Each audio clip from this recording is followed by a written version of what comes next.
I want to thank the American people for the extraordinary honor of being elected your 47th president and your 45th president. Trump memenangi pemilu Amerika dan Bitcoin pun kembali mencapai all-time high-nya.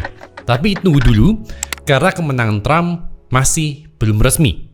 Oh ya, video ini dipersembahkan oleh belajarbitcoin.com. Di sini adalah tempat satu-satunya untuk belajar utilize Bitcoin kalian dengan aneka strategi. Mendapatkan ROI berkali lipat, alih-alih hold atau trading.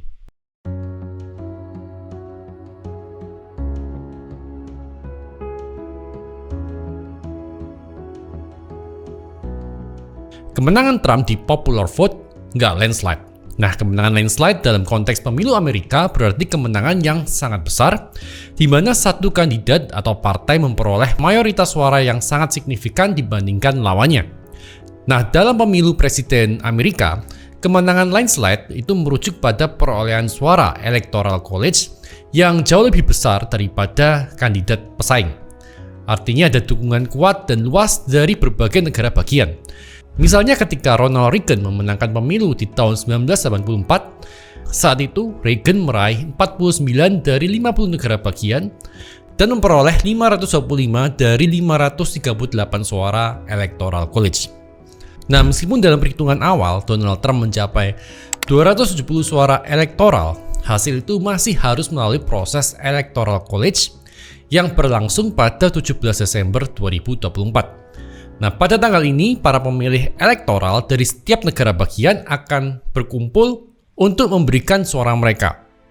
Jadi, pemenangan presiden di Amerika nggak melalui popular vote, tapi dari electoral college, yang jumlah pemilihnya ada 538 elektoral dan perlu 270 suara elektoral untuk memenangkan seorang kandidat jadi presiden. Nah, secara teknis, harusnya sih para pemilih elektoral diharapkan bisa kasih suara sesuai dengan hasil pemilihan di negara bagiannya masing-masing. Kalau case-nya begini, Trump tetap menang. Tapi dalam beberapa kasus, ada yang disebut sebagai faithless electors, atau pemilih yang nggak setia, yang memilih kandidat lain daripada kandidat yang memenangkan suara di negara bagian mereka. Tapi kemungkinan ini cukup kecil. Nah, jadi meskipun Trump mencapai 270 suara dalam quick count, proses ini belum final sampai pemilih elektoral kasih suara resmi pada 17 Desember. Setelah itu pada Januari 2025, Kongres akan mengesahkan hasil electoral college dan pemenang resmi akan diumumkan. Nah, yang menarik ini, presiden terpilih bakal cuma jadi singa tanpa taring kalau partainya nggak menguasai kursi di Senat dan DPR. Nah, kabar baiknya, DPR dan Senat udah dikuasai oleh Partai Republik, yaitu partainya Trump. Jadi Trump akan lebih mudah untuk bikin keputusan tanpa harus diganggu suara partai lain. Nah, ini penting supaya Bitcoin Act yang diajukan oleh Cynthia Lummis bisa disetujui dan Amerika beneran adopsi Bitcoin. Kabar baiknya lagi nih, menurut Stand with Crypto, baik DPR dan Senat dikuasai oleh figur pro-crypto berdasarkan data yang sudah dikumpulkan oleh Stand with Crypto. Nah, di akhir Q4 2024 ini, ada beberapa timeline yang harus teman-teman cermati. Yaitu pada 7 November, jam 8:30 WIB, ada initial dan continuing jobless claim. Nah, initial jobless claim menunjukkan jumlah orang yang baru aja kehilangan pekerjaan dan mereka mengajukan tunjangan pengangguran untuk pertama kalinya. Sementara continuing jobless claim menunjukkan jumlah orang yang terus menerima tunjangan pengangguran dari minggu ke minggu. Nah, kalau jobless claim-nya meningkat, artinya banyak pengangguran. Kalau banyak pengangguran, maka Fed akan melakukan intervensi. Caranya dengan menurunkan suku bunga. Dan kemungkinan besar, menurut saya orang yang jobless ini makin banyak setelah melihat data NFP yang nggak masuk akal kemarin. Kemudian, tanggal 8 November, jam 1 WIB, ada interest rate decision. Nah, ini adalah tanggal di mana Fed akan mengumumkan kenaikan atau penurunan suku bunga. Kalau berdasarkan Fed Watch Tool, ada kemungkinan 100% suku bunga akan diturunin. Paling nggak sebesar 25 bps. Nah, tentang penurunan suku bunga, menurut saya ini ada dua dampak utama. Yang pertama, liquidity bertambah dan diharapkan high risk asset bisa naik. Nah, karena interest rate turun, otomatis bond juga turun, maka ketertarikan pada high risk asset bertambah karena mereka mencari yield yang lebih tinggi. Nah, tapi di satu sisi juga ada ancaman Japan carry trade. Tentang apa itu Japan carry trade, teman-teman bisa nonton di video yang ini. Nah, di 8 November jam 2 WIB ada FOMC statement. Kemudian di tanggal 10 November juga ada pengumuman atas putusan kasus dari Donald Trump. Kalau dinyatakan bersalah dan harus dipenjara, maka ini untuk pertama kalinya dalam sejarah Presiden Amerika Serikat yang terpilih dipenjara. Kayaknya itu kecil kemungkinan.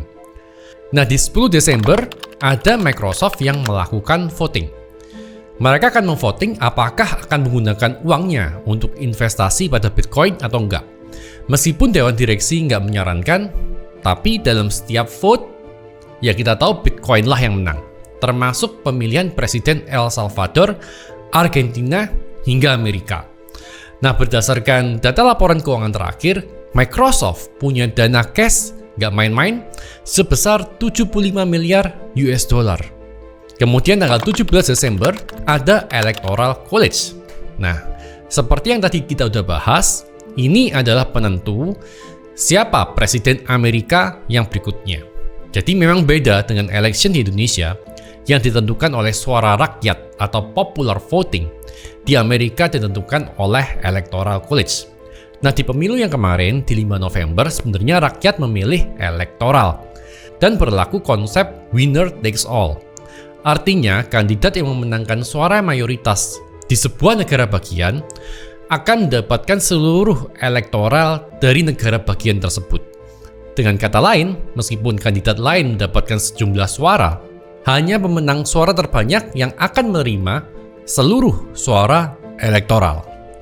Nah, di 17 Desember ini, barulah si elektoral milih presiden. Total ada 538 elektoral dan perlu 270 suara elektoral untuk memenangkan seorang kandidat jadi presiden. Nah, meskipun Donald Trump belum resmi menang, tapi yang unik, Kamala Harris menolak naik panggung untuk menyapa pendukungnya pada malam hari setelah election. Nah, what next setelah Donald Trump menang? At least ada 12 janji yang saya catat selama kampanye Donald Trump. Yang pertama, memecat Gary Gensler di hari pertama. Akhirnya orang yang jahat yang menginisiasi Choke Point 2.0 dipecat juga nih. Ketua SEC dipilih oleh Presiden dan disetujui oleh Senat. Nah, Presiden dan Senatnya sekarang sama-sama Republikan, sama-sama pro-kripto. Dan moga-moga di 2025 nanti ada inovasi regulasi baru yang lebih sehat untuk industri kripto. Yang kedua, Bitcoin Strategic National Reserve. Ini adalah ide untuk menyimpan cadangan nasional dalam bentuk Bitcoin. Mirip kalau ada negara yang menyimpan cadangan emas atau mata uang asing. Tujuannya adalah untuk memiliki aset digital, di case ini Bitcoin, yang berfungsi sebagai cadangan strategis untuk menjaga stabilitas ekonomi dan melindungi kekayaan negara dalam situasi krisis. Artinya, 207.000 Bitcoin milik pemerintah Amerika juga nggak akan dijual. Bahkan, Donald Trump kasih ucapan selamat di hari anniversary white paper Bitcoin. Yang ketiga, ada pemotongan pajak. Jadi, Trump berencana menurunkan tarif pajak perusahaan menjadi 15% untuk perusahaan yang memproduksi di Amerika Serikat. Trump juga berencana menghapus pajak atas tunjangan jaminan sosial dan membebaskan pajak atas tips. Yang keempat, menjanjikan Ross Ulbricht dibebaskan. Nah, ada yang tahu siapa Ross Ulbricht ini? Dia adalah pencipta situs Silk Road yang dipenjara seumur hidup karena menyediakan website black market. Nah, meskipun begitu, Bitcoin mendapatkan adopsi pertamanya di Silk Road.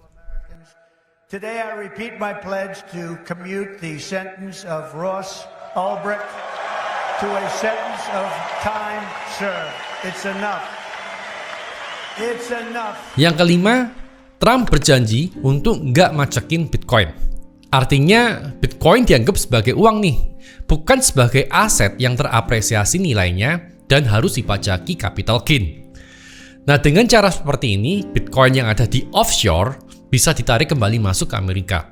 Perusahaan juga bisa mengadopsi Bitcoin seperti MicroStrategy dan menggunakan Bitcoin sebagai cash reserve-nya. Yang keenam, nggak ada CBDC di Amerika. Nah, padahal di cycle yang lalu, CBDC ini hype banget kan? Sekarang, CBDC dianggap musuh utama di komunitas kripto.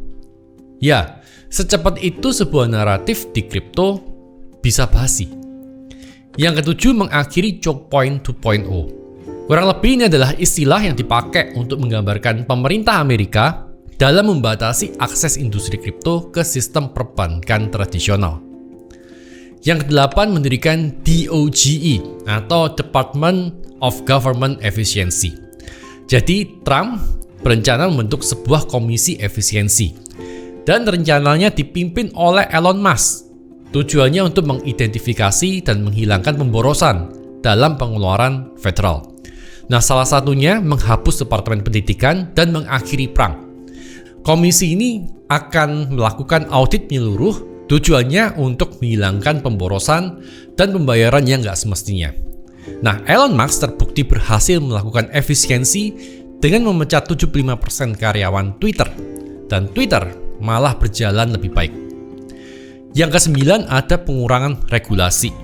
Jadi Trump berencana memangkas regulasi yang dianggap menghambat pertumbuhan ekonomi, termasuk membatalkan kebijakan green energy dan mendorong produksi bahan bakar fosil melalui inisiatif Drill Baby Drill. Yang ke-10, kebijakan imigrasi ketat. Jadi Trump berencana memperketat kebijakan imigrasi. Ini bukan barang baru buat Trump, karena di periode yang lalu Trump bahkan bikin tembok. Tujuannya untuk menghalangi imigran ilegal. Karena kalau imigran ilegal masuk ke Amerika, akan mempengaruhi pasar tenaga kerja dan ekonomi Amerika secara keseluruhan. So, Trump pasti akan mengembalikan kebijakan American First. Next, yang unik, Trump akan menurunkan nilai dolar atau mendevaluasi dolar. Trump merasa dolar Amerika tuh udah ketinggian atau overvalue. Bahkan IMF juga bilang dolar itu udah overvalue sekitar 5-10% tahun lalu, yang ternyata 2024 naik lagi 2-3%. Nah, dolar yang mahal ini jadi masalah buat Amerika karena membuat barang buatan Amerika susah diekspor karena jadi mahal dan kalah di market global. Next, Donald Trump akan mengakhiri perang. Jadi ada dua perang besar di dunia sekarang. Yang pertama di Gaza, perang antara Israel dan Hamas. Yang kedua di Ukraina, perang yang udah berlangsung sejak 2022. Dan Trump mengklaim akan mengakhiri perang Rusia dalam 1 hari. Meskipun pejabat Rusia itu pesimis. Tapi sepanjang Trump menjabat di periode pertama, hubungan Trump dan Putin menurut saya terlihat cukup harmonis. Nah, Moskow berharap Amerika menarik sanksi Rusia dan mengakui Crimea sebagai wilayah Rusia. Untuk perang di Gaza, ada rumor beredar kalau Trump meminta Netanyahu mengakhiri perang, atau Amerika akan melakukan embargo atas senjata pada Israel kalau perang masih berlanjut.